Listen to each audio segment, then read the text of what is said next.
up? It's your boy Oshin. This is Oshin's View. You already know what the name was. We took the trip up to New York. We here on the boards. Who I'm about to introduce y'all to is clearly a legend in his own right. But let me give a quick, synopsis of what's going on. When I was a kid, watching them play in Rucker Park, me being uptown dude and everything, I would hear the name Peter Shue, and I'd just be like, oh, he probably just some hustling dude, that could afford a team in Rucker. That was as far as it went. I was like, who's this guy right here always talking about? I had no idea the story that was really behind him until after the fact. Quick little blip.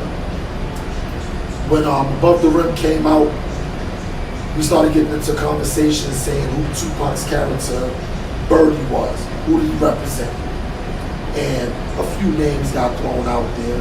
Shout out to my man Jamal Glover. He was the first one that said, I think that's Peter Shue. And we started just going deep into who he really is and everything. And I'm blessed to have a sit down with the Peter Shue on Oshin's View. What's up, Peter?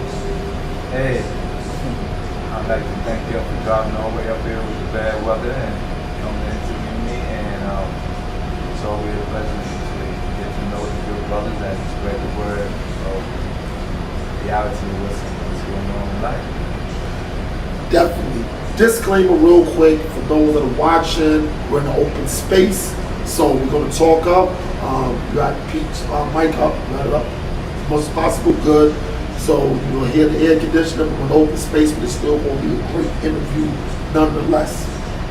So, Pete, just so I know a lot of these answers and a lot I don't know, where are you from? Well, I originally grew up in the Bronx, New York. So I was from the South Bronx, and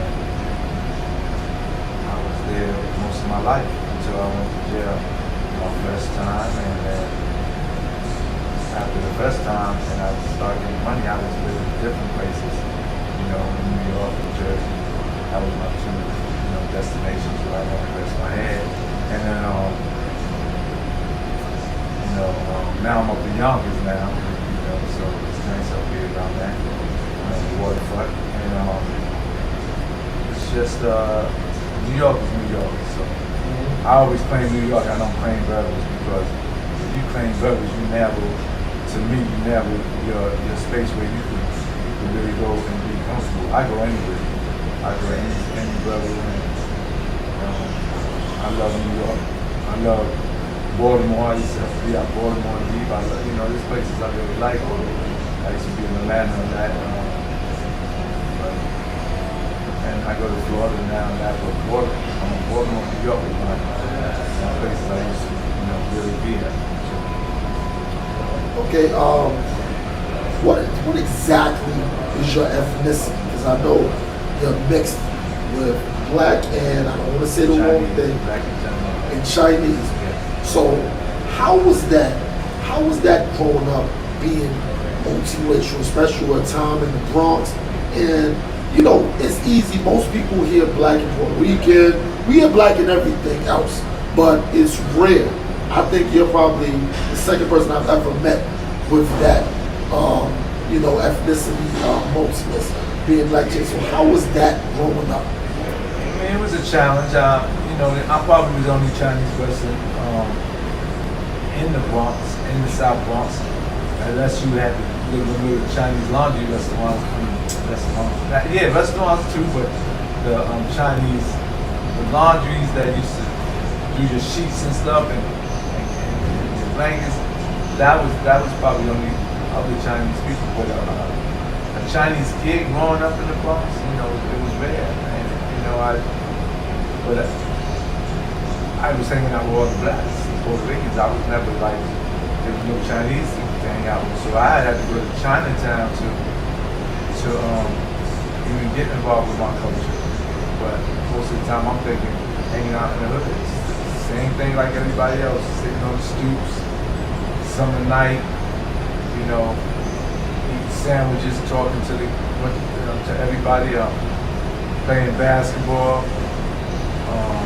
And my father never, he never supported me on the basketball stuff. He wanted me to, stick with Chinese activities like martial arts, and he had me in that for a minute. Going downtown, watching them play this game called Mom John. It's like similar to dominoes, and trying to keep me in the Chinese culture. But I'm in the hood, so you in the hood, you gonna do the hood stuff. So the advantages. So were there any advantages and disadvantages with that? Because you don't strike me as a person that was getting picked on. No, well, when I was small, growing up, I was skinny. So they was, most of the people bigger than me, and my two sisters older than me, so if they get into something, I had to go out there and defend them, and these guys is 2 or 4 years older than me, so, it was hard, but once I picked my 38 long up, that stopped all the peace. Nobody wanted no smoke then, but before that, I was tired, I'm going through the trends of getting your vibe, whipping, losing fights is not, people don't realize that's a lesson, because you go back home and I might say Oshin. You might say, well, what happened? I said, well, the guy had a good left though. He was combinating and so you go through that. So I learned from experience. I didn't quit with being a champion. You got to go down and get your behind with it. So what because I like to go I try to go in enough chronological order as possible. So what were like your early life ambitions, like things you wanted to do? Well, basketball was my first love, because I still am a diehard Knicks fan. So Walt Frazier was my idol growing up, and then as I got a little older, then everybody was into Michael Jordan, but I was into Magic Johnson, because the way he played was at 6'9", just being able to push the ball up and down the court at that height and seeing the whole court. That was fantastic to me. So I started copying my game off of him. And Michael Jordan's a beast too, but Magic Johnson was my favorite of all time. And now I'm a fan of Steph Curry. It's very shoots tremendous. We're going to get into who you believe the best point guard of all time is. The whole interview at that point is going to take a total turn. We're going to be talking about sports for the next 60 hours. But I always kind of ask people this question and try to say it without nobody getting offended, because people can be honest with themselves. When do you say is the age that you got off the stoop, so to speak? That you was like, okay, I'm off the stoop now, I'm outside. Well, when my father and mother separated, I felt that's when I had to become a man. And you can't teach a man how to be a man. Either he is or he's not. So when my father left, I was about 13, 14, that's when I started to have to be the man that provides in the family, because there was nothing else but girls. So my mother, my grandmother, my two sisters, and I'm the youngest, but I had to step my game up. So that's basically what it is. And living in the Hunts Point area in the Bronx, but you had everything out there. I tell everybody this all the time. You had drug dealers, you had the drugs around you had the prostitutes, you had the hitmen, you had the stick-up kid, you had, I tell everybody about the stray dogs that used to chase my mother. Going to work early in the morning, they had to wake me up to go out there with the baseball bat to chase them off for her. So it's challenging. Everything is challenging. So now you're outside. The hood will definitely make you a man quick. So I'm glad you touched on that. So what were the initial early things that you got into? Like, you know, to start putting money in your pocket? Well, you know, me and my best friend growing up, his name is James, but he changed his name to get Muslim, Jamal, but we used to do things to get money and sell weed in school, you know, junior high school, we selling weed, and you know, that's not really no real money, but if I'm getting $100 a day in the beginning, that's money for a kid 13 years old. And then as we expanded, I might have been getting 500 to 1,000 a day on the weed too, just selling loose joints, So that was making money. And then we used to go down to downtown to the parks where not Midtown, Lower Manhattan, like 14th Street, where people would come to buy stuff like that. So they come to buy stuff like that, you know, I would be making a lot more money. But then, you know, people get jealous. What happens is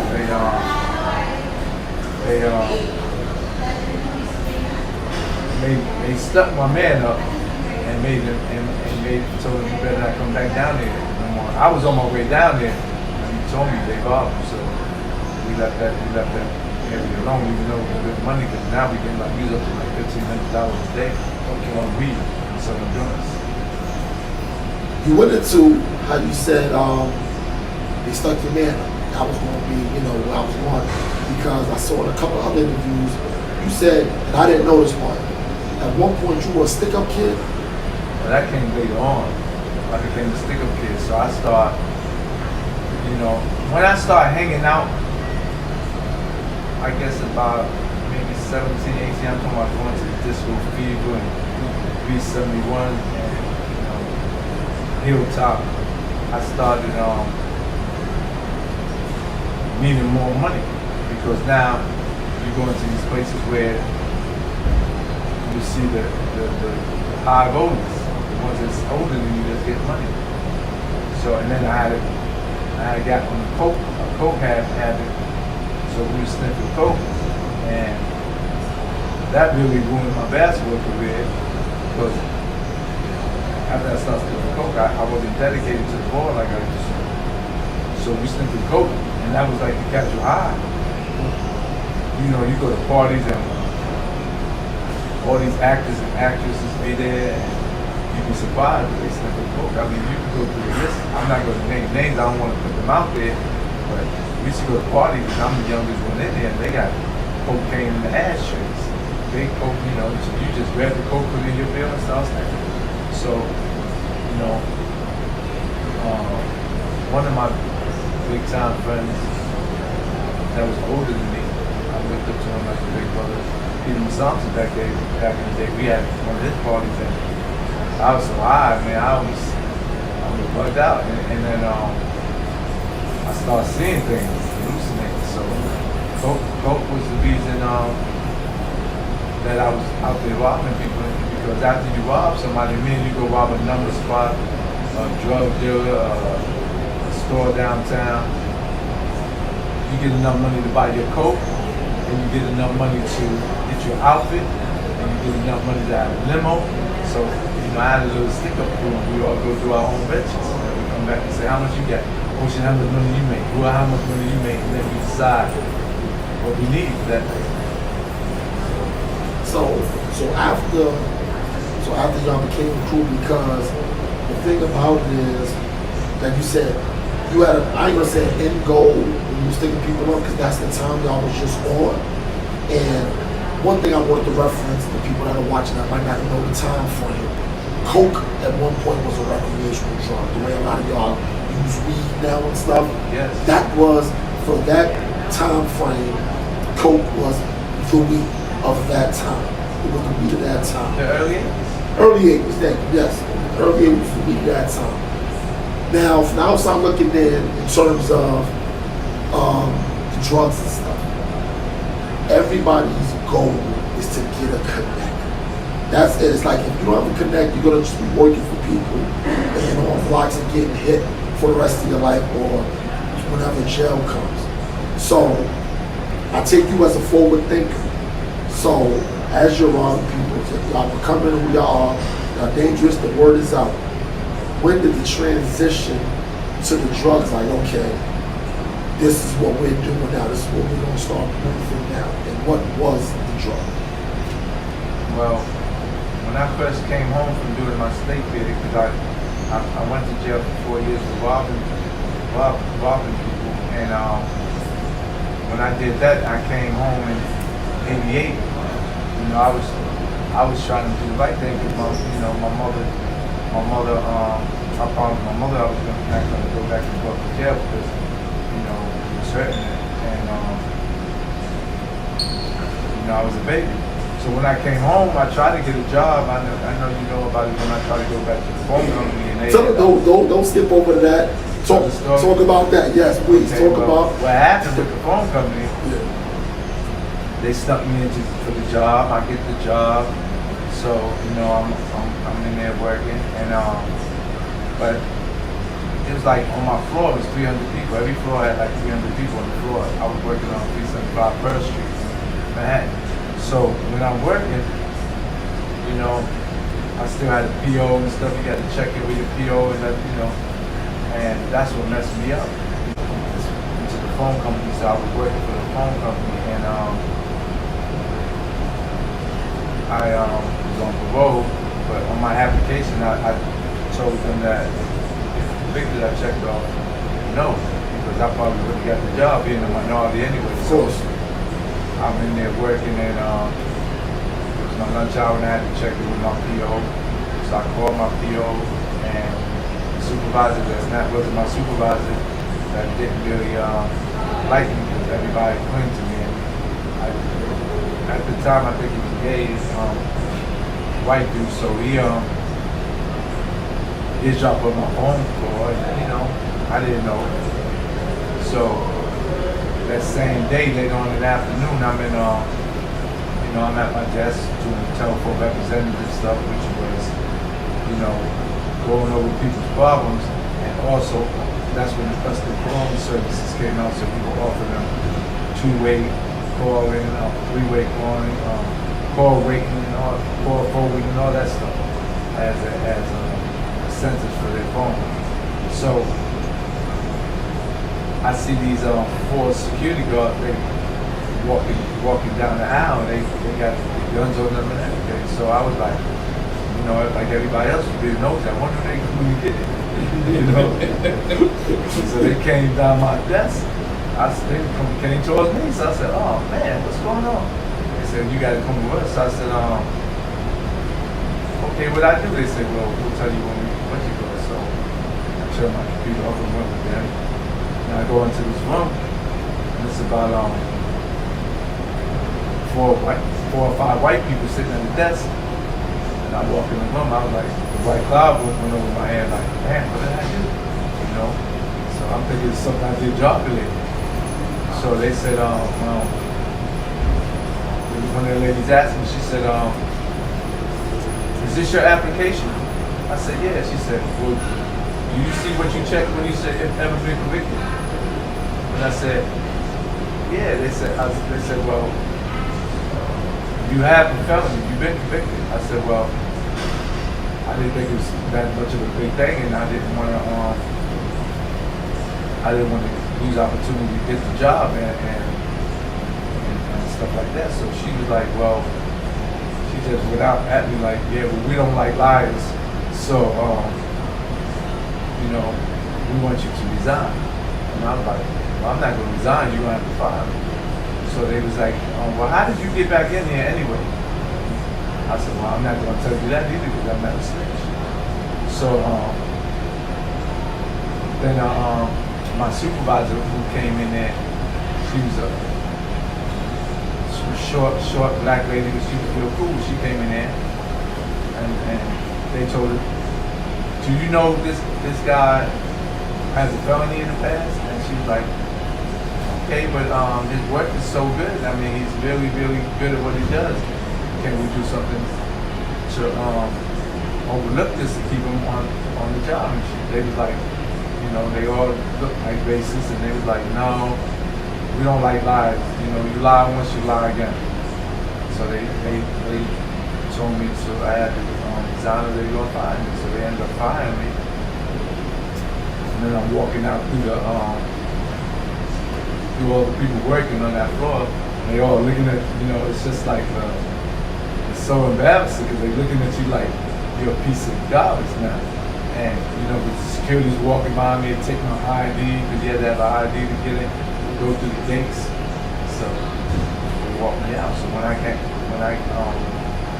in my SUV, I call it Cherokee Limited, but they call them SUVs or whatever they call them now. But I got in that. I was driving up the highway to go home.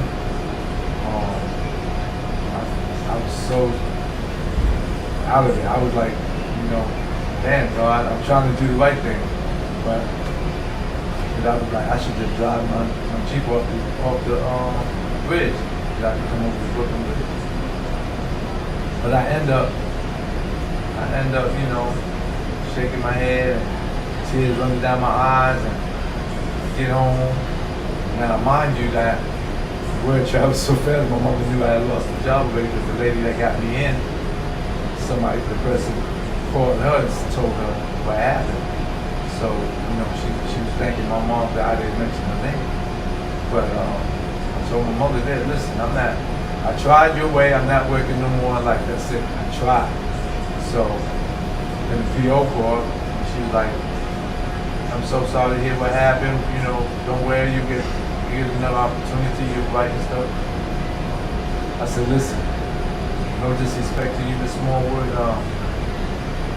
that's it for me. You can have me come every day if you want. I'm not working no more. Because I had to only go like every 2 weeks because I was working. I said, I'm not working no more. And that's when my life of crime started.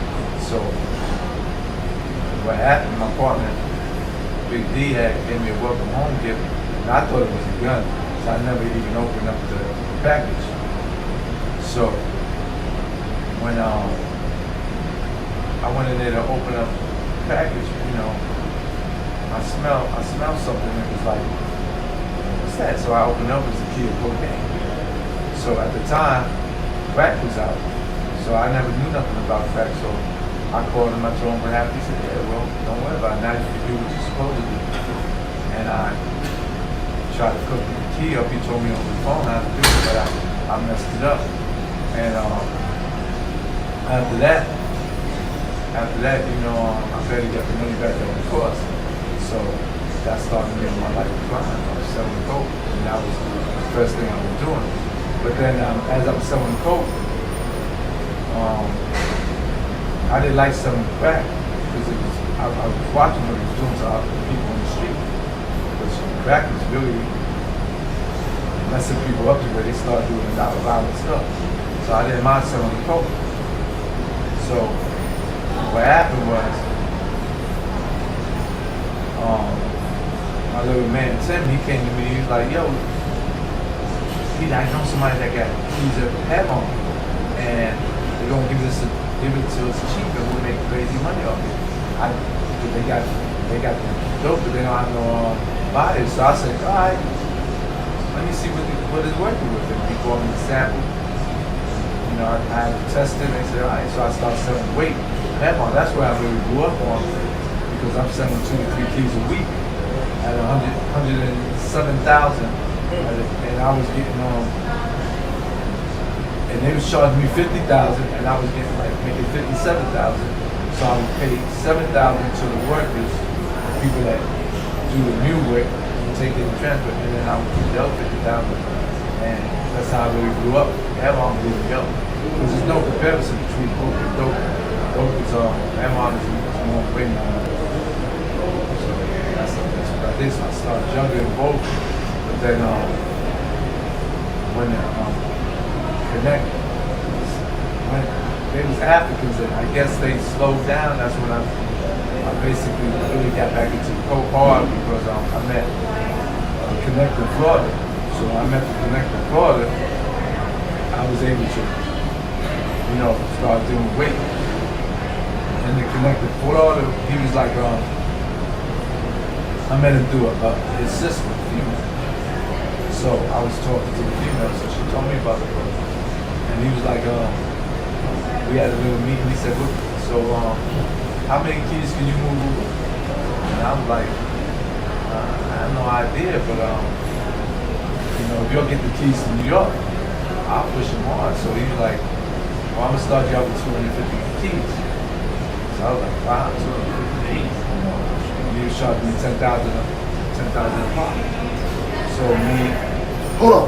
You was paying 10 a key? yeah, that's why I was getting back. No, that has to be 10 a key. Oh God. People just asking for all kind of trouble. So at the time, they was going for like the most maybe 21, 22.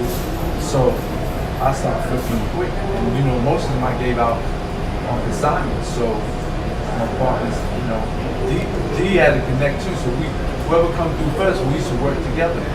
So you know, that's closest. He's a godfather of my son, but we were also partners. So I move the joints, give them out on assignment to the team, and they just gotta bring me that money back. So I might, depending on how close you was to me, like if you real close to me, I might just charge you 1 or 2 points on it. But if you know, most of the times I was charging just undercutting the 21, 22 that was out there. So I might be selling it for like 18, 19, and people would bump us and they get those. So we was flipping them so fast, and I brought his money back so quick. He was like, he said, I thought you was the police because it went so quick. He thought I was fast. I said, nah, we just have an outlet. So then he gave us 500 joints, and we just started going from there, moving. And we had so many people, outlets to give them out, and not only in New York, all up and down the East Coast, Detroit, Chicago, Houston, you know. So we was just blowing up on that, and we were making so much money. You know, everybody, you know, we going through got to 10, 15 million at one time. And, you know, we didn't use the machines, so I got the guys in there. My lieutenants, we all got the money. So, okay, because you just, I knew he was going far. I told you he was going forward with all kinds of, once you get to talking, now we're going to be that. So I want to scale it back to, since now you already let us know where the money's coming from, how it's moving, how you and your lieutenants are moving. You were also known as probably the biggest promoter at this time. Now, it was more so, and if I'm saying the wrong word in terms of promoter, because when I think of promoters, I just think somebody in our fight and stuff. You are way past that. But I don't think that you ever owned a club, and if I'm wrong, correct me, but I'm going to tell you the spot that I would always hear your name in this place would come up. You know what I'm about to say? Chaz and Wilson.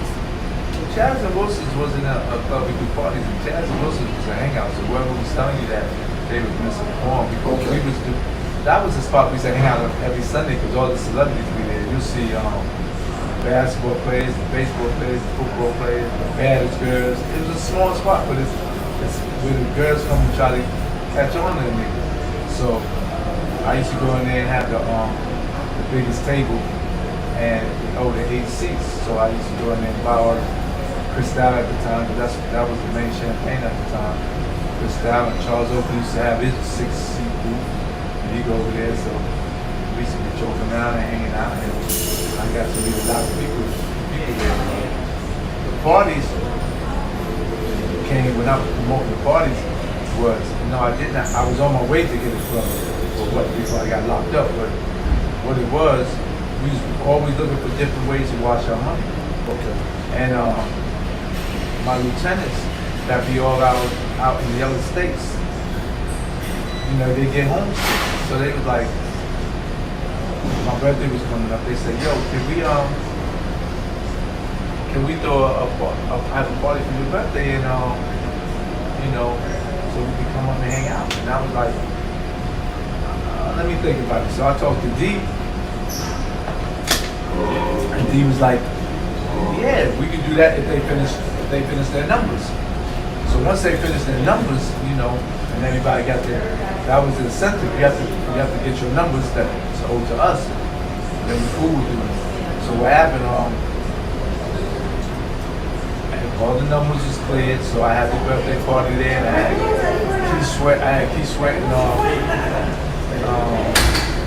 and Touch performing. Touch had that record, Too Hype.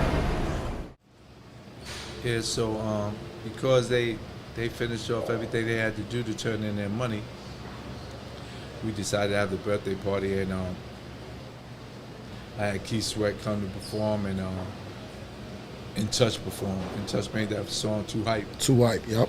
So, you know, I always try to do things on a high level. So I had a black tie affair. You had that, had to be dressed up nice. I gave up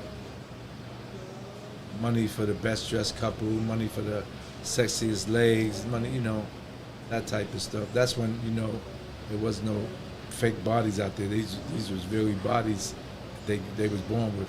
And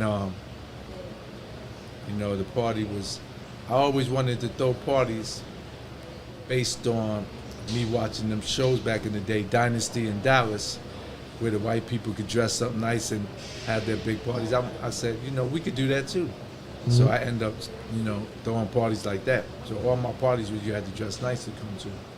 So we had the party, you know, it was a success. Like 2,500 people came. That was the first time we ever threw a party. 2,500 people came, and everybody enjoyed themselves. No incidents or nothing. So then my team, my lieutenants and stuff was like, "Yo, can we have a party every month?" So I knew what they was doing because they was homesick. They wanted to spend time with their families and stuff. So I was like, "Yeah, well." Depending on how, you know, how hard you work, if you'll get things done.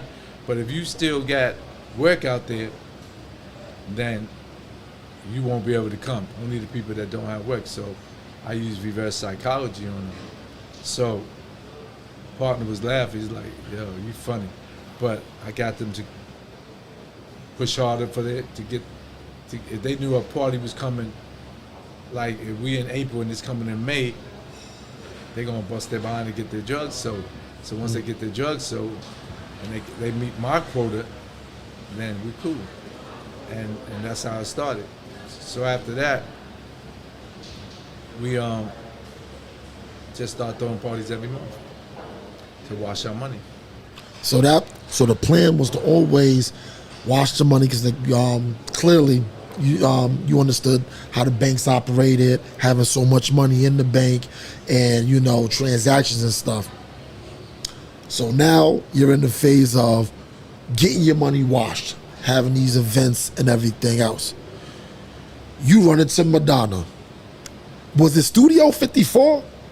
I don't know why I think it was Studio 54 for that time frame. No, or was this afterwards? It was at the place you said, Chaz and Wilson's. It was at Chaz and Wilson's? Okay. This is what happened. All right.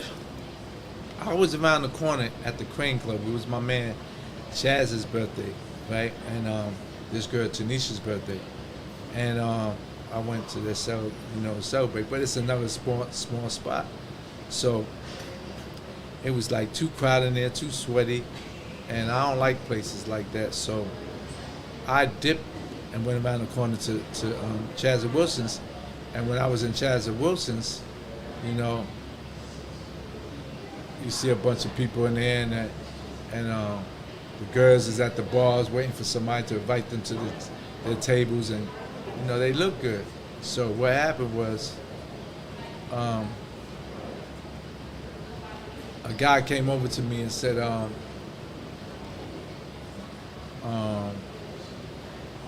Madonna wants to meet you. So when he said Madonna wants to meet me, I said, tell her I like my women like my coffee black. So I was just laughing, joking around, but she came to me. I turned back and started talking to the girls, and she tapped me on my shoulder, and I turned around and it was her, and she said, that was a very racist statement. And I was like, I was just joking, you know, boom, boom, boom. So she started talking to me. She said, would you mind coming to my table and sit and talk with me for a little while? So I went and sat with her. And we started, you know, talking, and then she said, well, I'm getting ready to leave because I gotta get up early, but can I have your number? And she took my number, and she kissed me on my cheek, and she left. So I went back to the Crane Club, and somebody shot up in the air, so it messed the whole party up. So when I was leaving, the girl I was trying to take home, they all had ran and left. So now I came back, and I'm talking to my homies, and my beeper go off. That's when we had beepers back in the day. So my beeper go off, and it's a 212 area code. And I was like, yo, who the hell is this? So I called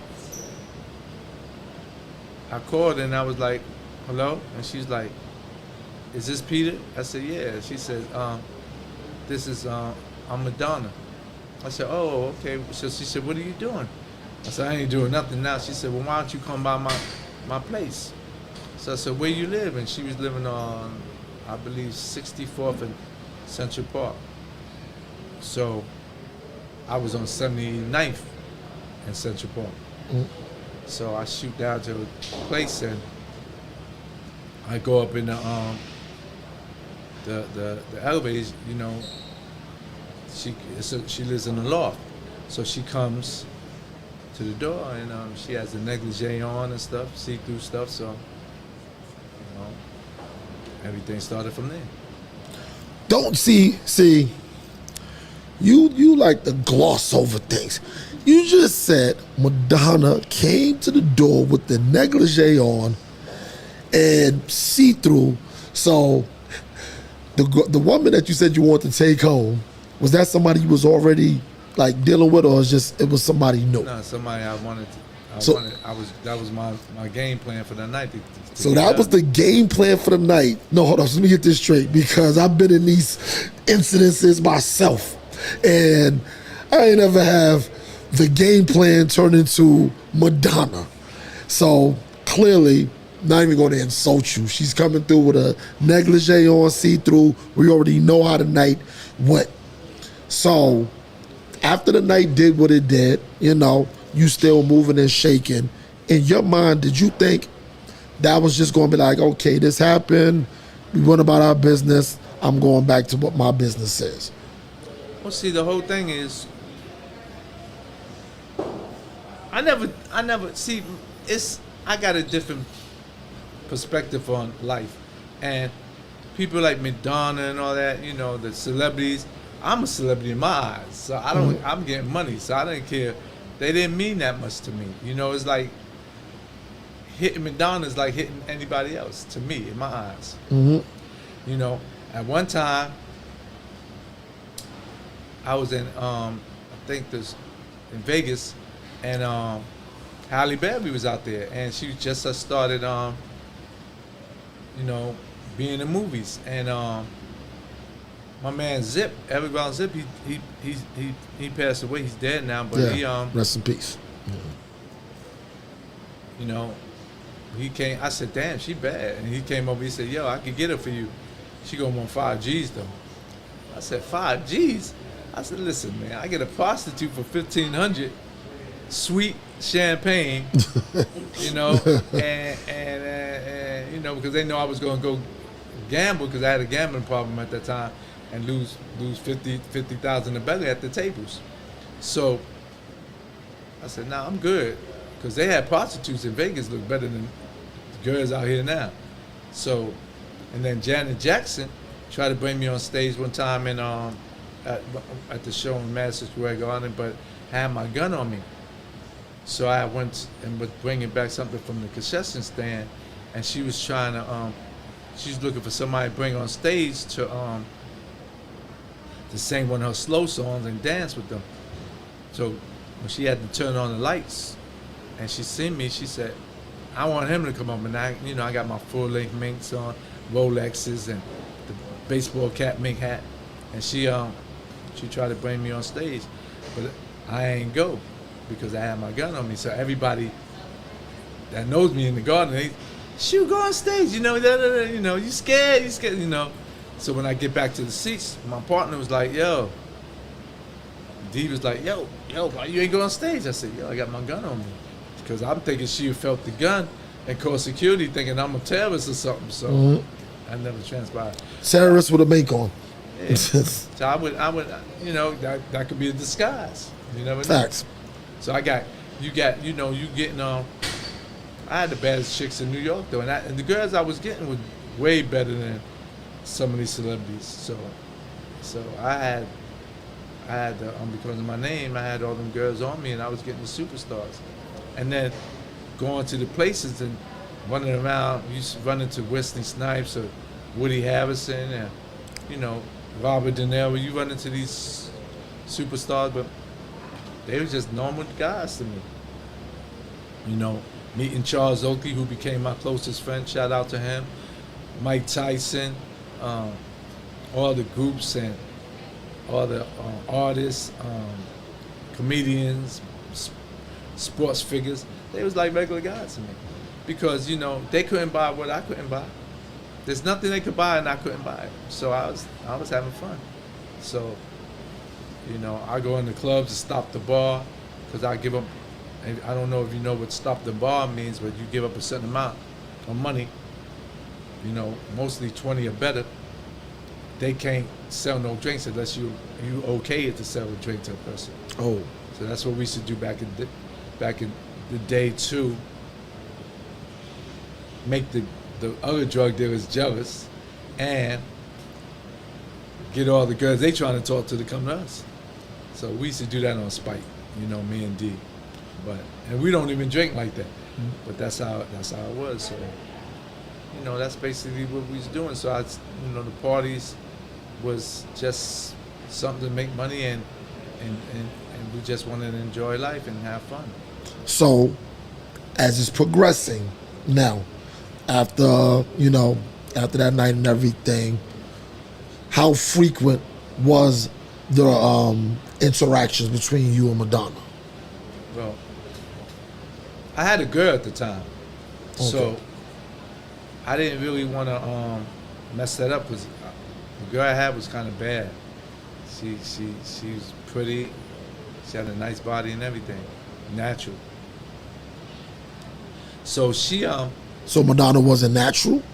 Yeah, but Madonna could never mess with my girl. My girl was crazy. Oh, okay. The only reason, you know, I was messing with Madonna because my partner and then was like, I gotta take one for the team because we need to wash the money. So we was trying to get her to wash our money. Okay. So, but my girl was gorgeous, and we went. I still was dipping and dabbing to see, because my girl think I'm hustling, so I ain't got to be around her like that. So I'm going to see Madonna every day or every other day, and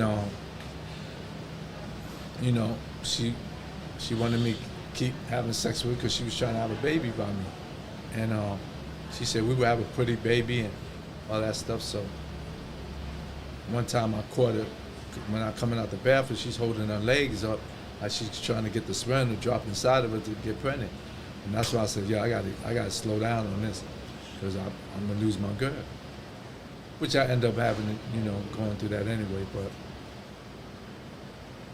I'm bouncing back and forth. So then my girl hears something about me taking it, because I took Madonna to the Ruckers.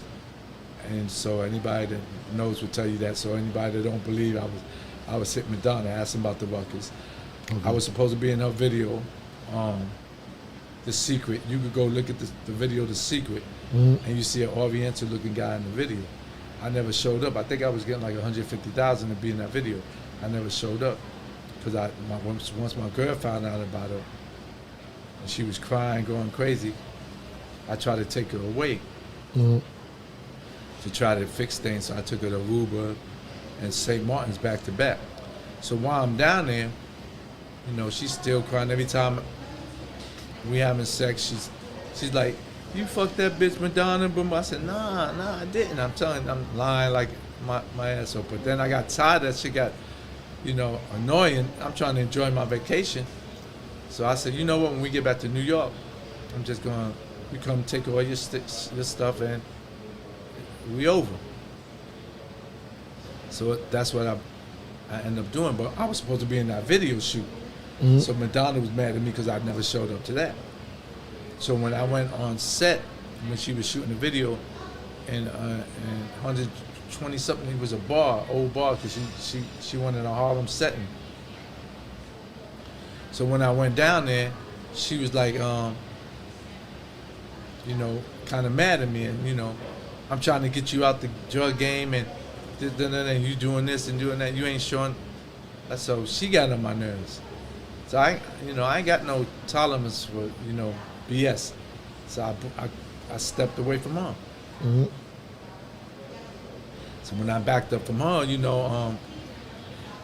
before that though, when I was going back and forth to Miami, flying the jet planes all over the place, I was on private jet planes. So I was I met somebody named Arlene Brickman, and Arlene Brickman was an older lady that had a book come out called Mob Girls. Okay. And she wanted to she wanted Madonna to play her in the movie. It never came out, so I don't know what happened with that. But I heard her and Madonna fell out because Arlene Brickman was the one that testified at my trial and said Madonna was the one that sent her to set me up. So anyway, long story short, backtracking, I went into the kitchen and Arlene Brickman was crying. So I was like, yo, what's wrong? She was like, oh,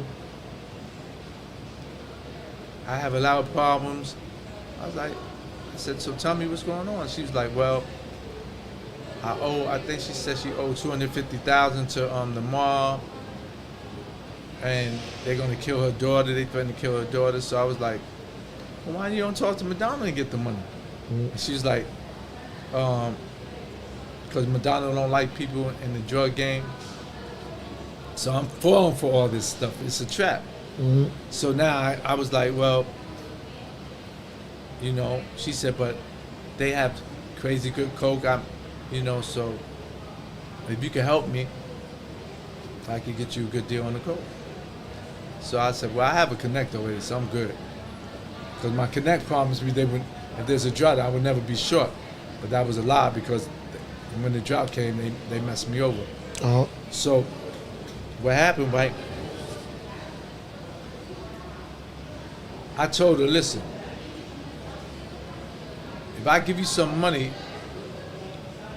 would you be able to hold them off for a little bit? She said, yeah, I probably could stop them from what you call it. Yeah, so she's telling me all her situations. Arlene Brickman's telling me she doesn't want her daughter to get killed and stuff. So I said, listen, what we can do, can I give you some money up front? And that was stalling for a while until you get something going on, we should see how we can handle the situation. And she was telling me, yeah, that would be good, and I could plug you in, to get coke from them and get a deal and stuff like. So I said, all right, well, this is what I'm gonna do. I'm gonna give you $50,000 right now. And you use that to pay off a down payment to show that you are trying to pay them off, so they don't kill your daughter. He said, oh, the regular stuff. Oh, that would be so good, then. So I went upstairs and got money and brought it back to her. And she said everything was good, thank you, boom, boom. So now, I didn't know she was an informant for the government. I found out later on. And when I came back, when me and Madonna had a little falling out because I didn't show up to the video, she kept calling me, Arlene Brickman. And I was like, I'm good. But then the drought happened and I wasn't good. I wasn't getting and I'm so stupid. I didn't realize that she wasn't, if you have a drought, there's no way I could get the prices for that she was trying to get from me. Yeah. And so what happened, right? I'm thirsty because everybody keep complaining to me about they don't have no work. So I was like, let me at least grab some work for the blocks. So I'm trying to get the work for the blocks, and she told me they would charge me $15,000 a piece for a key, and they'll give me some on consignment. So I was like, okay, you know, let me see what I can do. So my partner was telling me, you know, I don't think you should do that, because you don't know them people, you don't, you know. So I end up going to get some keys from them. I think it was I was buying 8 keys. Oh, I tried to buy 1 key. I said to see how it is, and they was telling me, no, you got to buy 10 or better. But they did that because that's the reason to get 10 years or more. 5 keys or better is 10 years or more in affairs. Okay. So I had to buy. So I said, well, all right, let me get the 8 keys, and they said they'd give me 7 on consignment. So the total was 15 keys. So I went out there with my money, with 120,000, and I got bagged. But you know, the thing is, I wouldn't even went out there because I don't touch nothing but money, not drugs. But the guy that was supposed to, just like in The Godfather, the guy that was supposed to drive us out, he was sick. So at first I thought he might have set me up, but he didn't. So we had to go out there, me and my man, and he was like, you know, we don't know these people. We better bring some guns with us. So he said, I said, yeah, well, you bring a gun. But he bring 2. He bring 1 for me too. That's how he messed me up, and I got charged with a 924C too. So that's automatic 5 years in the act of a conspiracy. So when I went out there, you know, my intention is these are you know, legit drug dealers. So I met them in Long Island, and just like a Scarface, he's, you know, you got the money, you got the stuff. So I got my money. So I said, well, you know, I opened the bag for him to look at the money. He said he'd be right back. So I took the money and put it back in the trunk. But I seen him take his hat off. That was the signal. And like 30 cars for the DEA, they came bum rushing me. So, you know, at first I didn't know it was drug deal. I didn't know they were the feds. I thought it a setup before I seen them pull their badges.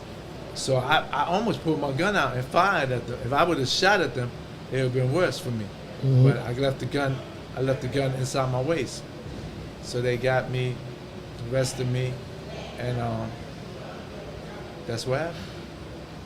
So the part about, without even going deep there, because you understood what the drought was, and if you said your man was on it like that, if you were getting, when we talked earlier, you were getting them from 10,000, and then for a person that you just met, doing business with, of course hindsight is 2020, but when they said 15,000, I would have thought that would have, for someone such as yourself, that would have been a super red flag. Like, I'm only getting this for 5 more than what I was already getting it for, and this is somebody I don't know.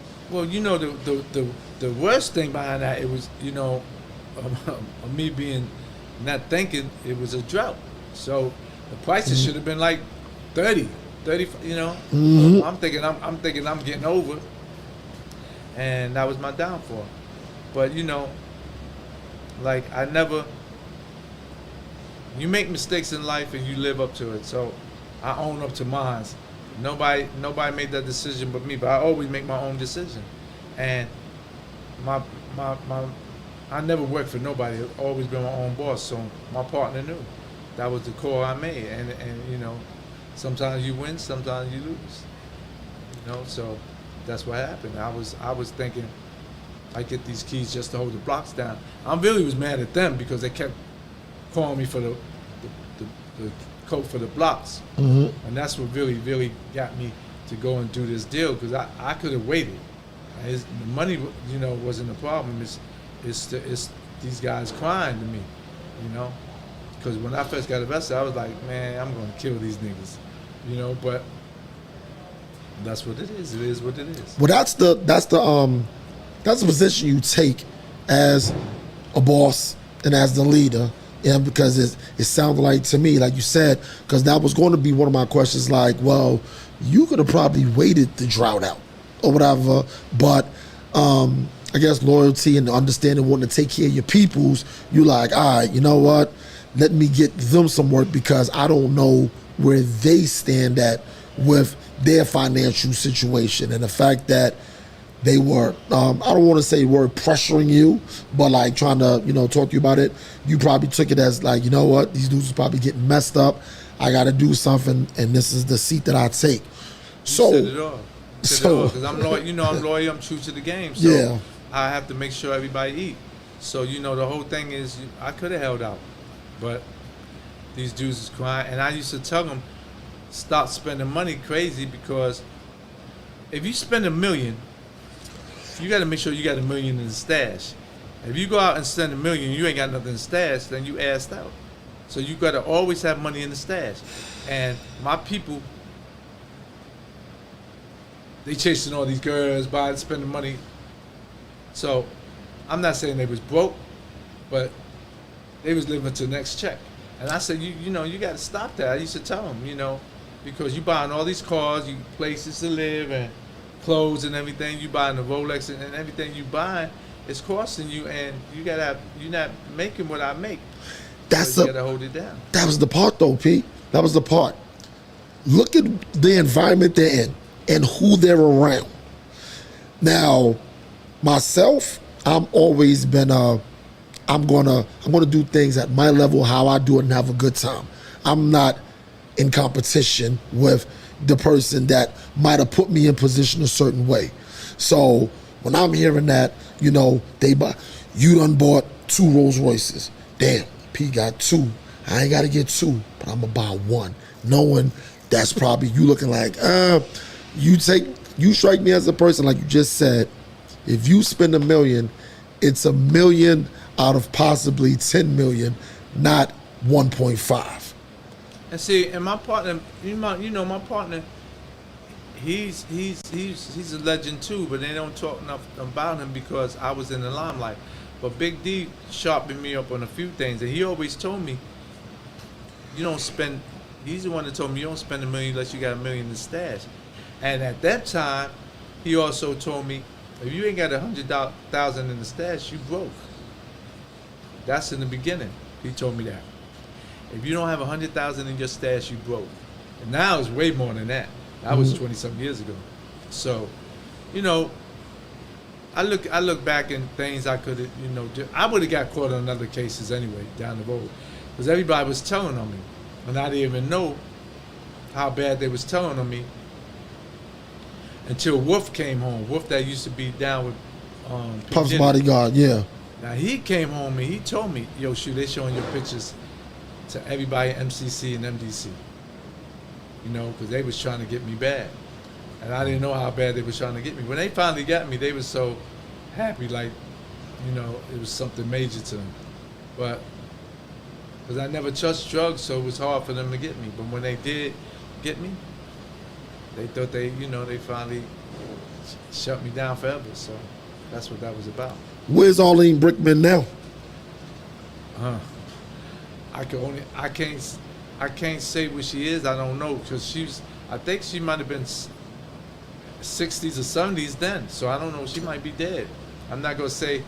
I hope she's dead. I used to say that, but I ain't gonna say that no more. I just know. I haven't heard nothing about her.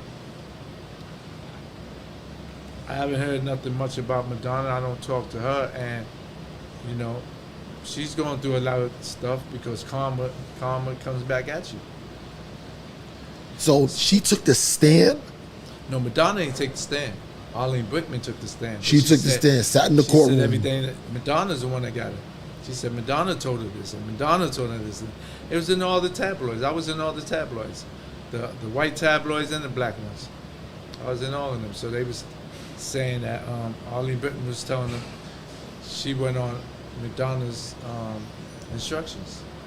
At her behest. So you have an interesting stance on snitching, because I personally believe there's a lot of people that run around that aren't street guys, and they're just at best hood guys. I personally liken myself. Never a day in my life ever told anybody that I was a street guy. I even corrected people when they tried to, and no guys, but more so women, be like, yo, you like a street guy to me. I'm like, no, I'm a hood dude. And my explanation is this. A hood dude is the guy that's adjacent or the person that just understands the politics or what's going on in the hood, how to move, when they can sense danger, when to be places and not. And as the way I look at a street guy or a street person, this is where they make their money from. They deal with all their shortcomings or any regressions in the street. With the fact of you never telling on anybody, but being told on, there are a lot of people that actually do a lot of snitching, and I want you to speak to it because I have also another saying. A lot of soft dudes get snitched on all the time, and it's like that gets swept under the rug. And what I mean by soft is a dude that's not powerful enough to do anything in recourse of the snitching. Well, the whole thing is you're a little off base with that because Okay, correct. snitches snitch on anybody. They don't give it. John Gotti, they snitched on John Gotti. He wasn't soft. No, that's not what I mean, Pete. What I mean is this. When I said snitches, soft dudes get snitched on all the time. What I mean is this. You're Peter Shue. He's John Gotti. If I find out that Peter Shue said he told on me for whatever, I don't have the backing. I don't have the people to go to war with him or anything. I gotta just hold that. Because I can't, it's nothing I can do to him outside of if I grow a pair of balls one day. This is somebody else grow a pair of balls and they just kill him. But most people aren't going to go up against a guy that's powerful. That's what I mean by soft dudes get snitched on all the time. And that's not true. Snitches snitch on anybody Okay. to get out of a situation where they're going to do a lot of time. Okay. Right? So you know, it doesn't make a difference who you are. They're not thinking about that. They thinking about, can I do this L? Can I do this 25 to life? Can I do? So they're gonna tell because they scared. They the weak ones. They the soft ones. Because if you get into that game, you know somewhere down the line you could get killed, robbed, or go to jail for a long time. Mm-hmm. So once you get into that game, you have to accept that fact. So again, you got guys that use so many excuses. You know, oh, he didn't get me a lawyer. Oh, he fucked my girl. Oh, he did this. You know, okay, they might be valid. Excuses might be valid, but that's not how you signed on for. You handle your revenge in the street. If you can't get it done in the street, then it's over with. What can you do? I mean, anybody that told on me, I would want to get when I came home. Mm-hmm. Rather than me going and say, Oshin told on me. So, you know, I got to get him back. So let me get him locked up. You know, you can't do stuff like that. That's not true to the game. If you're gonna be real and true to the game, that's not what it's based upon. It's based upon you handling your weight. You able to deal with whatever comes at you, because you know something can happen when you're in this life. You know, women spend your money like water. Mm-hmm. So you getting all this money in the game, and women think, you know, oh, my man's got it. I can. They don't know what you go through to get this money. Mm-hmm. So you have to go through a lot. You have to grind. You got to watch out for the stick-up kids. You got to watch out for the police. You got to watch out for the hits on you because over territory. It's so much you go through, but they don't see that. They just like gimme. Mm-hmm. And that's what's out here today. I mean, you know, to me, you know, I'd rather have a woman with a natural body than a woman with a fake body, because most of the time, she gets them bodies so she can attract the niggas. So she's not being real, and she's gonna be fake the rest of her life. She don't care about how much this man loves her or cares for her. She just wants that paper. So they gold diggers. And I see some of these girls, and I experience them dating them. You know, they don't care about nothing. What you gonna do for them? Well, what you gonna do for me? You know what I'm saying? What am I gonna get out of this? Just some coochie? I mean, I only goes but so far. So if that's all she's bringing to the table, nah, I don't need that. I'll go get me a prostitute. So that's the key to that. So, you know, when somebody snitches on you too, always remember this too. It doesn't matter that you might think, oh, this tough nigga ain't gonna tell on you. Nah, he'll tell. When you think you'll see like, oh, this soft nigga gonna tell you. No, he might not. You can't determine who's gonna tell on you. You can't say, oh, well, I know he's gonna tell. You know, no, you can't do that. That's a mistake in life, because what I do, I don't wonder. I want to see actual facts of what happened. Because I know some people I would never thought would tell on me, told. And then I know some people that I would know, I would say, damn, he's going to tell. Didn't. So you cannot predict that. That's like trying to hit a number. You can't predict that. I agree with that part. I'm not gonna say on the fence. And I think I just want to have clarity, at least for my side of it, with that. When I said soft dudes get sold on, I've heard, first off, I'm 46. So relatively young still and everything, but there's generations that came before me, such as yourself and everything before that. And times were different even from when I was a young 20-year-old and younger than you. Mm-hmm. I've always heard the term snitches get stitches. And I'm going to tell you from my personal life, and I've seen my fair share, I've seen less retaliations than actual retaliations. So that, even that term has been skewed on me.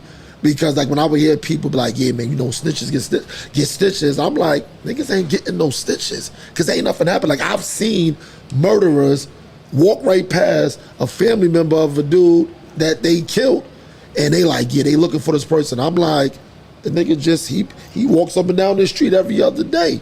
And this is for years and nothing happened. So I started being like, is it really that? Does it really go that way? Nah, but the people that go to jail that was told on, it's hard to get the people in the street because you told on. You in jail doing life. And out of sight, out of mind. So the people that had love for you, they the ones that's at fault. Because if I'm in jail doing life, and you was my right hand, you still in the street, it's your job to get the niggas. Not mine, I can't, I'm in jail. So, it ain't about them being soft, it's that they can't do nothing. Because I know I could give you 100 names right now if you just say, name some names that was never soft. They just was not able to get these people. Because them people was in the witness protection, or they in the streets, and you in jail. So that's why it is so hard out here and so weird to me that rats get more love when they come home than the real dude. When I came home, I ain't get nothing. Welcome home, that's it. Rats get movie deals, money in their pocket, cars, whatever. Just look down the line. It's all the rats get help. I don't know why, still can't figure it out. But these rat lovers is terrible. A rat lover is just as bad as a snitch or worse. Because if I'm home and you doing time and your rat comes home and they tell me, yo, that's the dude that told on Oshin, and I'm hanging out with you, what kind of friend was I? What kind of friend was I to you?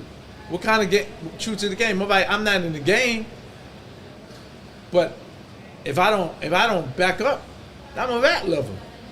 And I'm a rat lover, but you my man, you in jail doing life, and I'm in the park playing basketball with you, going to parties, playing chess.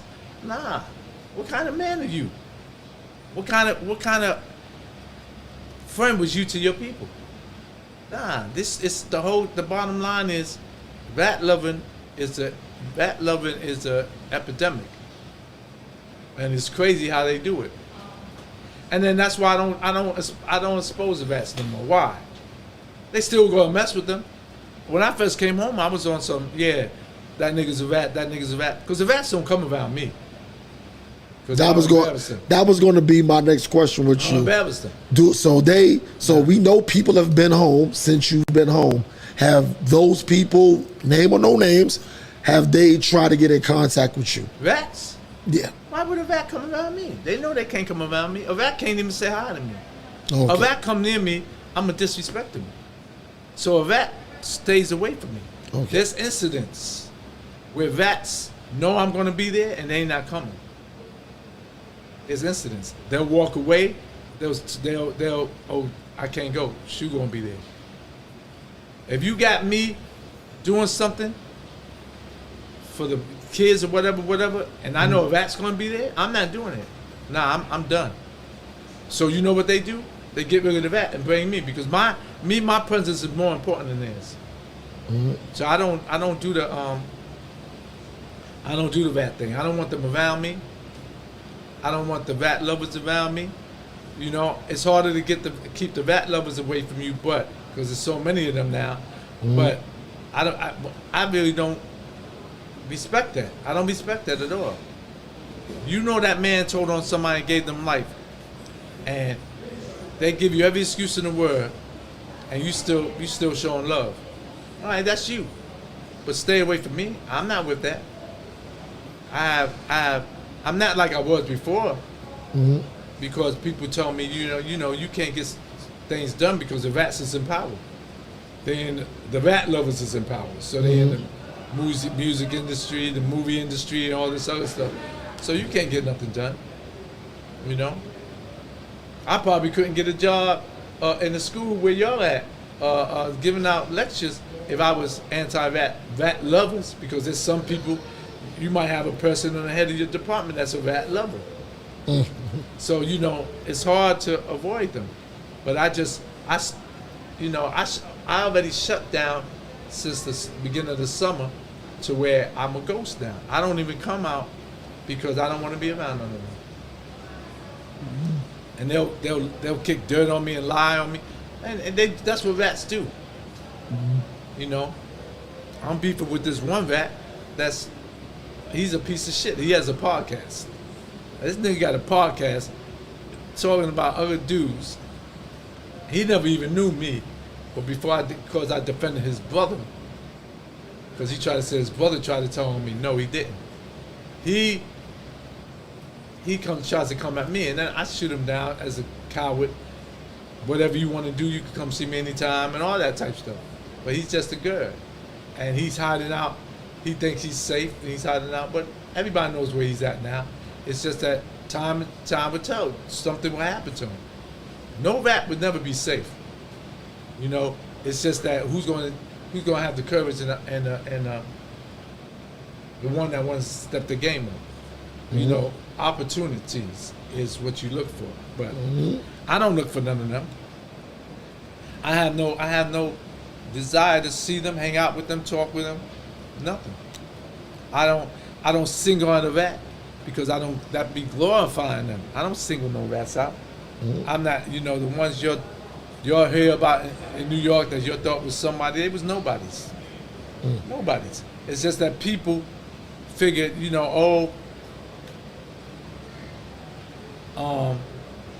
this guy was this guy was that. They're overrated. I mean, there's names that was vats that wasn't overrated, but they some shit. Nicky Barnes was some shit. Sammy the Bull was some shit. All these dudes that tell on people, I don't care what excuse they make and stuff like that. The high profile ones that came from New York, they was trash. So I think Nicky Barnes and Al Paul probably, in terms of generational, those are the two most high profile, quote unquote, rats.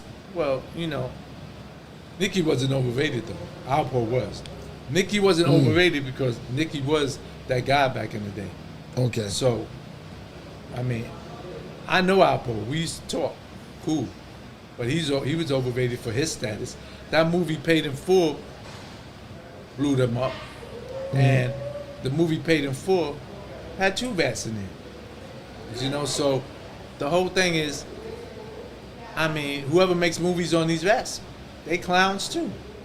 Because you got so many dudes that you could make movies on that was legit. But I don't bring none of their names up. Okay. Because I'm talking about the rats, because I'm not trying to make them seem like something they wasn't. Now you got dudes that, if you ask me about dudes that deserve movies, you know, you got a lot of guys that deserve movies. And I could go through a whole list, you know. Ice from the Boy George case. This is New York. Both lynch mobs, Harlem and the Spanish one and the black one. You know, I'm not even gonna mention myself. Supreme Team, they getting one now. They getting stuff done. And these are guys that wasn't scared. They wasn't so up, but they was told on. You know, if Prince from the Supreme Team would have got you for telling on him and giving him life, you would have hit. Underwood, another one. They working on Guy Fisher now. There's so many real dudes that got told on and was not soft at all. I think we could try to. I think we still have the wires crossed with that. I'm not saying the guys were soft. What I'm saying is the guys that are up here, they tell on soft dudes, and it's not viewed the same way because the person they told on isn't able to do anything to them. But That's what I'm saying with that one. When you up here, you can't tell on nobody else. Yeah, you're top of the food chain. You top of the food Top chain. of the food chain. So once you up here, you know, I would never been a vet. But if I'd been a vet, everybody would have went to jail because everybody was dealing with me. Everybody's But underneath. I was up there, but I still was dealing with people. A lot of these dudes that so-called, that's why I say they overrated. They had a couple of blocks. I was known in the United States before I got arrested. I wasn't known after the case. My name was ringing bells before that. You know, you got guys' names was ringing bells before they got arrested. Boy George. You know, What was your relationship with him? They was how can I say it? I never got to run into them because they went to jail early. I was still doing my state bid. Oh, okay. So they went to jail. Carlton Hines, what was your relationship with him? Or was that during? Carlton Hines, Because that was 94, he got killed. no, Carlton Hines was a good brother.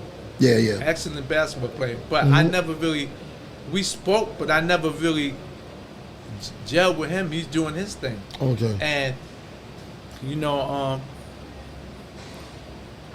I believe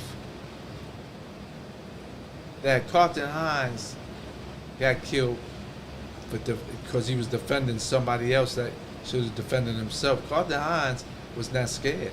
He was a good dude. You know? Story I heard with Carlton was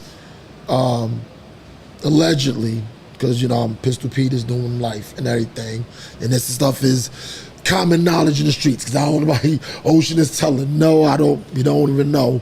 But the story I heard was Pistol Pete wanted to be a part of what Carlton was doing, and Carlton was like, nah, respectfully though, and it turned to that. Okay. They see people always twist the stories around, and I don't even want to get into details because No doubt, yeah, definitely. But another good guy, Fritz.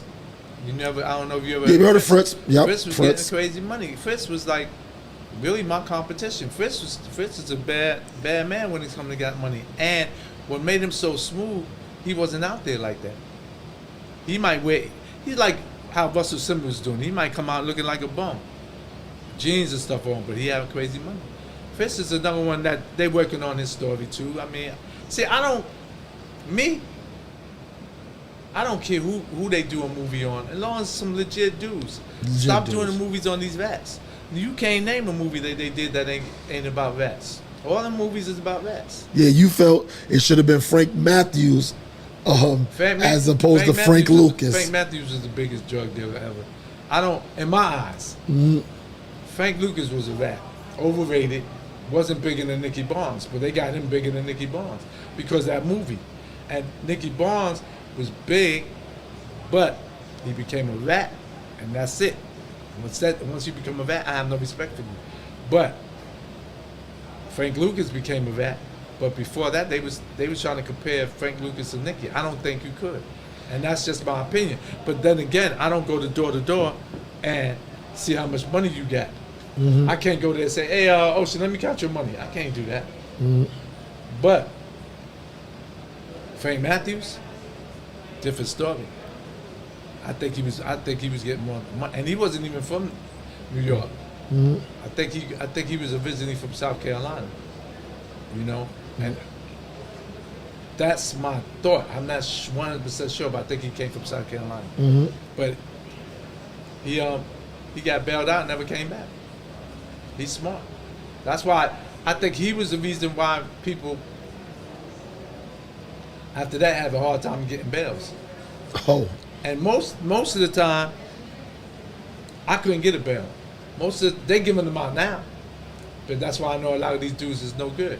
But back in the day, if you got a bail, most of the time, because somebody corrected me on that, you know, most of the time. I can't say all the time now because a few did get bails. You was a rat if you got a bail. Most of the time. But when I was in MDC Brooklyn in '95, I seen one person get a bail. One. And he was a rat. So even the rats wasn't getting bails. It was hard to get bails for rats. So, you know, I just like to see that they, you know, they do the movies on the good guys too. You know, and I don't care, you know, everybody got this personal opinion of everybody, you know, even the good guys. They might hate me, don't like me, call me some shit. But at least watch my movies, you know, instead of you going to watch somebody else's movie. That was a rat. That told on everybody. Okay, bet. So now, because you see my man got the juices flowing, I knew he was going with it. So now you can admit on camera, Birdie, Tupac's character was about you. Well, that's what they say, you know, but it was a couple of us that used to be on the beach chairs and tell Los Carlos, shout out to him, he used to be on the beach chairs too. And we'd be negotiating drug deals and on the phone and all that and still coaching. So I don't know if I was the only one. I was one of them that they got the idea from, or they get, you know, and them shows, Power and Empire and all them shows, they get a lot of their scripts from the drug dealers in the street. Just like the rappers get their lyrics and stuff from the big drug dealers that was in the street. You know? You was the first coach that I seen in Rucker that actually played. You actually played the game. I saw it. I'm not going to say I saw 2 games. I did see one, and that's when I remember my cousin was like, there go shoot. And I was like. Before that coach started taking over, I used to play. I used to dominate, and I played against the top guards, and I did what I did. And everybody knows I could play. The top ball players I ever played in there would say, Peter had game. But, you know, I drifted off because of the casual getting high, and I'm getting too much money on the street. Same thing with Joe Hammond. Joe Hammond was probably one of the best I ever played in New York, him and Pee Wee Kirkland. But I'm talking about street ball players. But Joe was getting too much money, and he was getting high. He wasn't getting too much money, but he was getting high and having fun. So that's what it is. But you ever play? I know you don't play people for some money. I don't know you play. Well, not play, coach, and betted my team against another team. Yes. Oh, okay. We had bets against teams, 10, 20,000, whatever they wanted, their heart desires, and you know, we did that. And I used to steal players by paying them more to come to my team. I stole this player from from P. Diddy, named Ty Dangerous, and shout out to him. Okay. Old material. I don't know what the hell happened. He should have been in the pros. But when I went away, he said he got off course. If he had stayed on course, I was a bad man.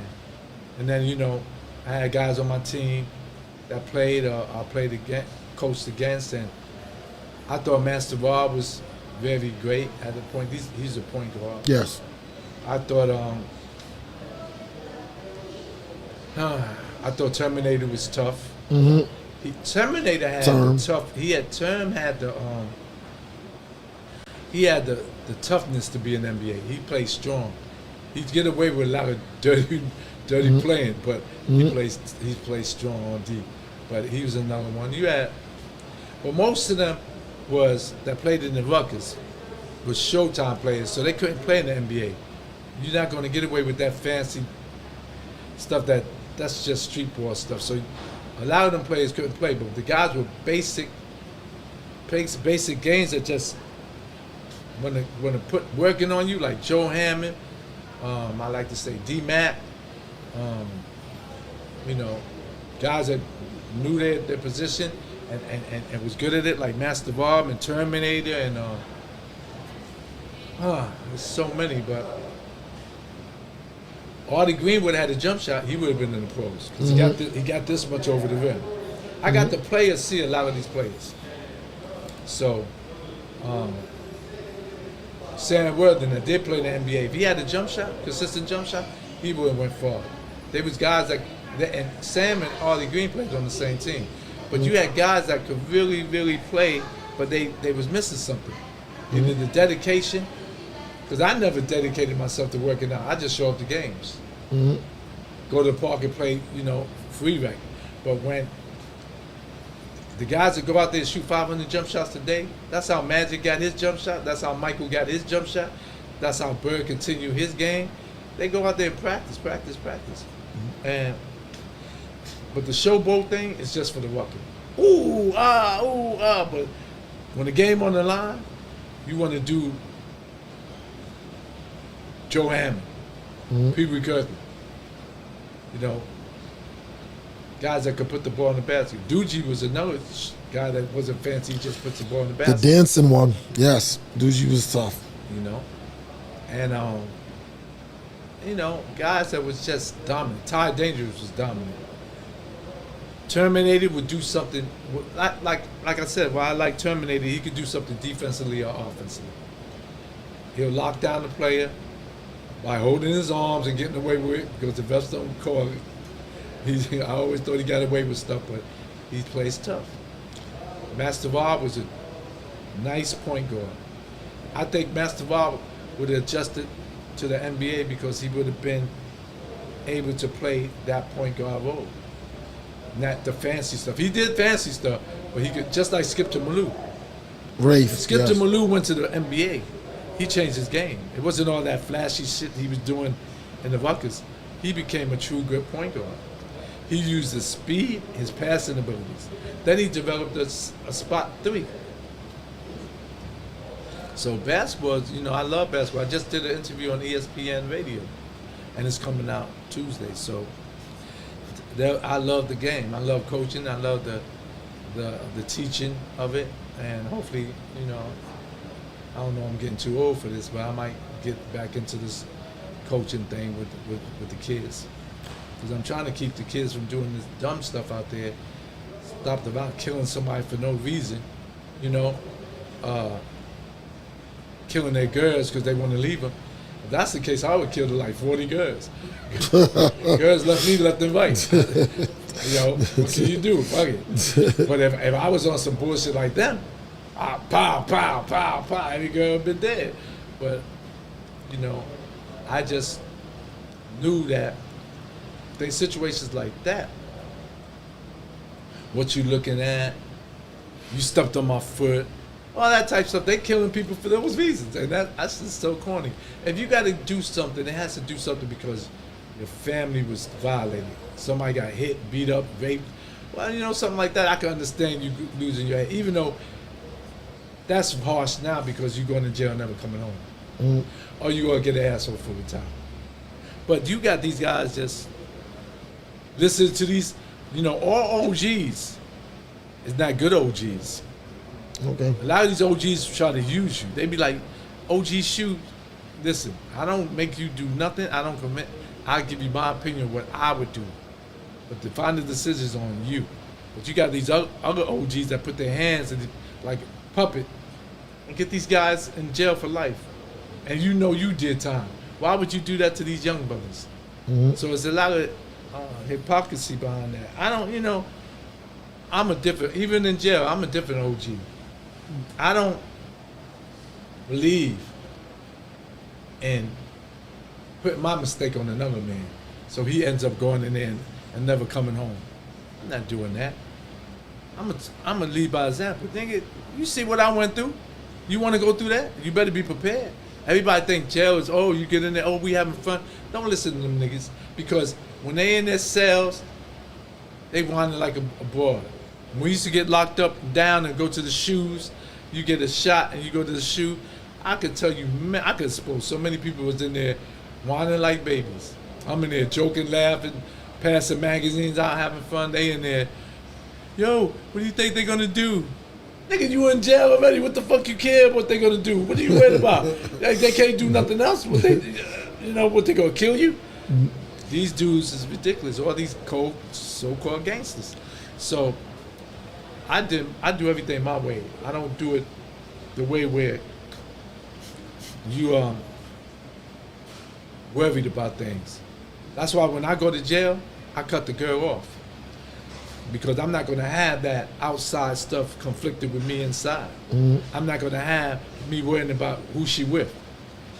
I'm not going to have me calling it somebody whispering in the background. I'm not going to do none of that. We have fun. It's over. My girl, when I got to 20-something years, she was like, yo, I'm going to stick it out. Nah, you can't stick it out. Move on.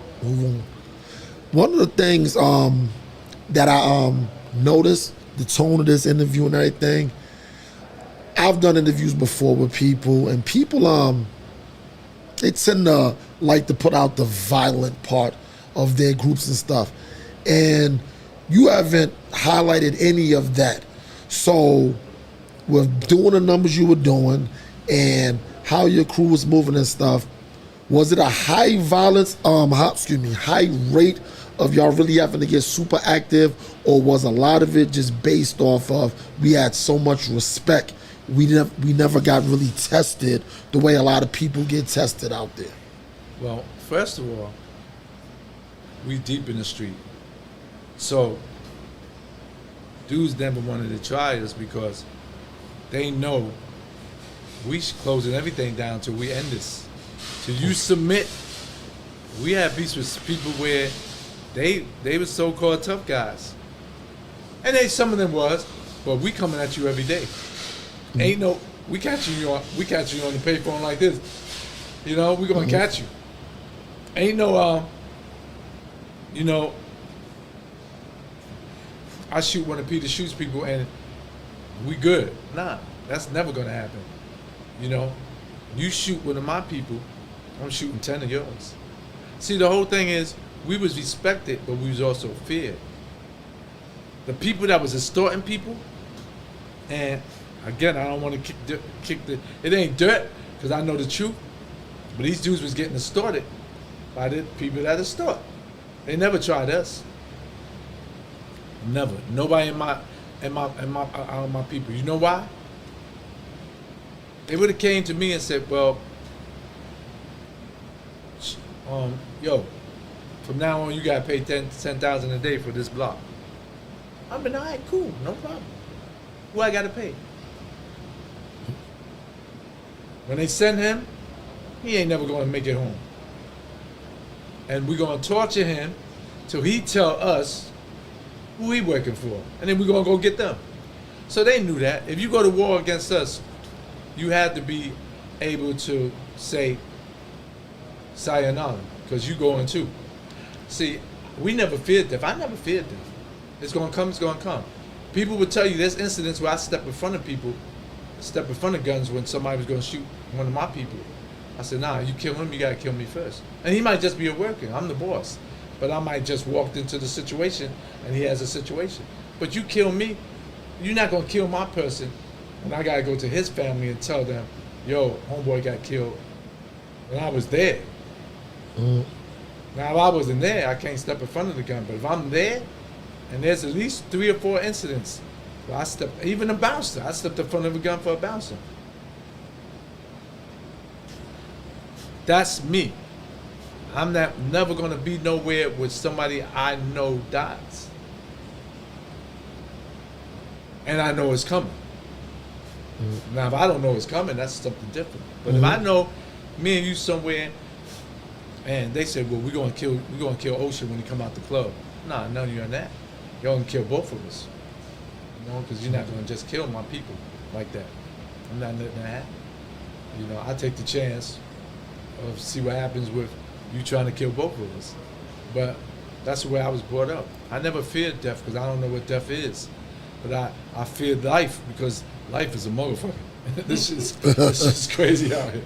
You know, you have things that going on that's, you know, it's unbelievable. So that's why we was never tried.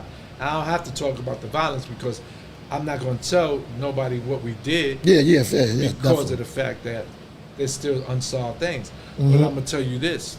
The people know. But you know, the funny shit is how they, you know, I used to hear this a long time ago.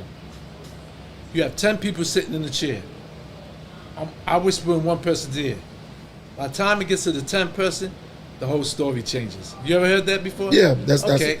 It's an exercise. So, if I could have an incident where I shot one person, and the story would come out, yo, you won't believe this. Peter Shue shot one bullet and killed 25 people. It'd be the one person, you know what I'm saying? And, you know, so you have to, people are so vivid with their stories, and so a lot of these people never even heard the story. They change it around. Like you said, you heard this about why Hines got killed. Yeah, it wasn't about that. It was something different, and you know, I wish it never would happen because I knew Carlton Hines, and he was just a dude getting money. But he was also related to somebody that's close to me through marriage, not through marriage, through my man, Hammy Red, who died, had a daughter, and he had a baby with the daughter. So I would never want nothing to happen. And you know, there was, you know, every time, that's another thing they would do with me. Every time somebody get killed, they throw my name under the bus. Yo, Peter Shue had something to do with it. And I don't have nothing to do with none of this shit, but they'll throw my name under the bus. You know? That's just the story of life. People get killed. Oh, that had to be Shue. When Alpo got killed, somebody had the nerve to get on the Instagram or whatever and say, I believe Peter Shue might have something to do with that. That's ridiculous. That's what they do. That's ridiculous, and we that story came out so quick when it happened that it didn't even get enough legs for something to come like that. They say, you know, they got so many different stories on that. They have him. They say he's still alive. They said Tupac's still alive. They say this person. You know, they just be naming. You know, people are so want to be newspaper people, want to be investigators. They don't know what the hell's going on. But you know, to me, they talk about me all my life, and I don't care if they talk about me good or bad, as long as they talking about me, because then I'm still relevant. So my father told me that. I said, yo, let them talk. Let your actions speak your words. What are your relationships? Because I want to get a few Spitfire questions in. You came up around, you're pre-hip hop, but you're first generation. So, like the Kool Hercs, the Bams, and all that stuff. Never mind the infancy stage.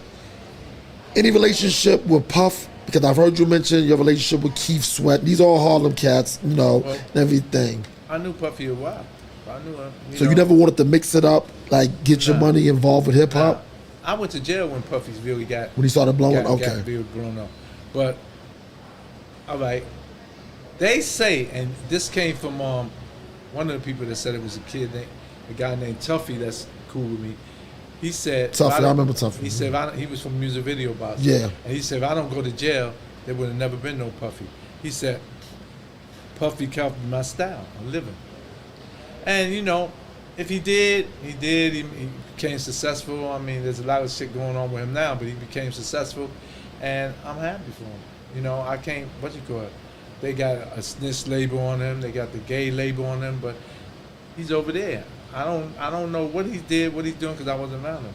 Now I saved him one time when they was shooting at the club. I had to pull him down. He's running around scared. You know. Yeah. So you know, with Puffy, you know, it's like I went away and he became big, and you know, congratulations to whatever he accomplished, the Jay-Z's and all of them, you know. But I wasn't, you know, involved with none of them because they're not my type of guys. And my thing is this, you know, a lot of people owe me favors, and they don't even the ones I kept alive owe me favors because I don't, you know, talk. I don't do all that talking. And you know, everybody always says this guy copied your style, this guy was trying to be you, and this, you know, I don't even care about that. You know, all I care about is being with my family, being successful, and you know, marrying this female that I really want to be with. Well, he put it out there. So, in closing, legacy-wise, what would you? This kind of a two-part. What message would you have for young dudes in the street, or just young people, period, that's looking up to you or have heard the stories, going to hear the stories and everything? And what do you want people to really know? So like when people talk about you, they be like, no, he may be a lot of things, but this is who he is. What will be your legacy with that? Well, for the young kids, you know, I just want them to realize that when they go to jail, they're not only hurting themselves, they're hurting the people that love them on the outside. So I blame myself for my mother passing away because I kept going in and out of jail, and I had to be stressed on the heart and stuff. And my legacy is my legacy. I mean, you could call me, or say anything you want about me. You could say you ain't like me, I was this or that and this, I'm some shit. But know that I kept it real. I never put nobody in jail, and I was always there for everybody. And you know, even now, I take my shirt off my back for somebody they need it. And you know, I'm not getting the money I used to get, but if somebody needed it, and I got $50, I'll give you 25. It ain't no problem. You know what I'm saying? Because I want my relationships with God. That's why when I do things for the homeless people and whoever's deprived, I don't go post it up like these guys do it. They not posting up because of God. They posting up for their self glorification. I get my rewards in heaven. You know, so I just want my name to be, you know, solid as a good dude. You could think whatever else you want about me, but know I'm solid. Know that I love all my people. Know that I'm working on. They're gonna see the documentaries and the movies on me and everything, and you know, just know that if you was there, the truth is the truth. I'm real.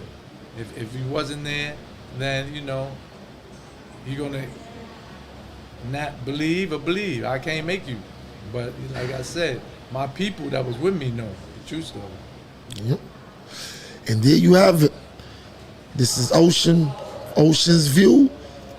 Great interview with my guy, the big homie, Peter Shue. Look out for this interview coming. It's going to drop.